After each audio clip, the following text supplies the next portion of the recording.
Income and wealth are now more concentrated at the top than at any time over the last 80 years.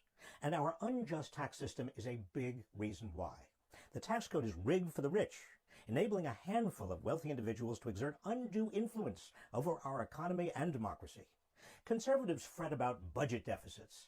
Well then, to pay for what the nation needs, ending poverty, universal health care, infrastructure, reversing climate change, investing in communities, so much more, the super wealthy have to pay their fair share.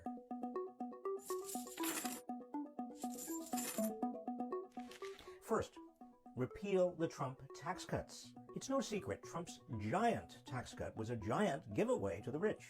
65% of its benefits go to the richest fifth, 83% to the richest 1% over a decade. In 2018, for the first time on record, the 400 richest Americans paid a lower effective tax rate than the bottom half.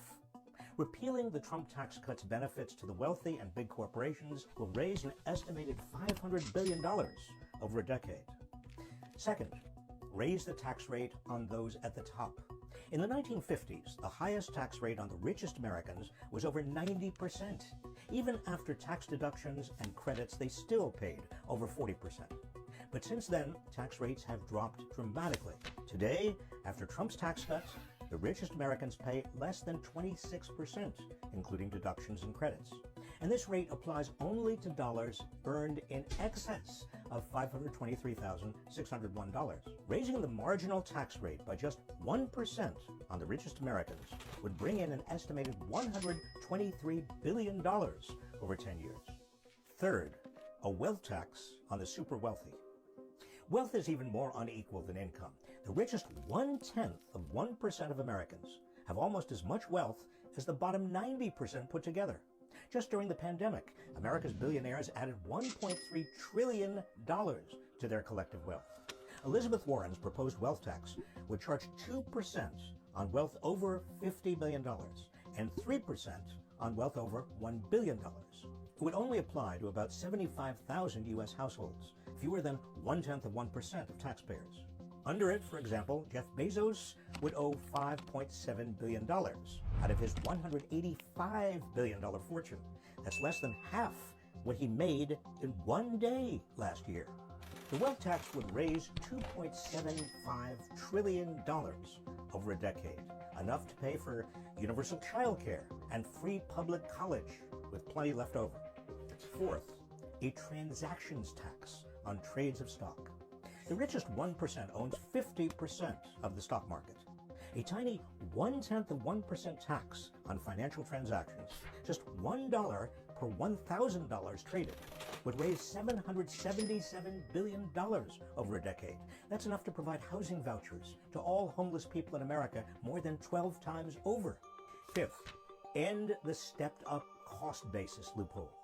The heirs of the super rich pay zero capital gains taxes on huge increases in the value of what they inherit because of a loophole called the stepped-up basis. At the time of death, the value of assets is stepped up to their current market value. So a stock that was originally valued at, say, $1 when purchased, but that's worth $1,000 when heirs receive it, escapes $999 of capital gains taxes. This loophole enables huge and growing concentrations of wealth to be passed from generation to generation without ever being taxed. Eliminating this loophole would raise $105 billion over a decade. 6. Close other loopholes for the super rich. For example, one way the managers of real estate, venture capital, private equity, and hedge funds reduce their taxes is the carried interest loophole, which allows them to treat their income as capital gains rather than ordinary wage income. That means they get taxed at the lower capital gains rate rather than the higher tax rate on incomes. Closing this loophole is estimated to raise $14 billion over a decade. 7. Increase IRS funding.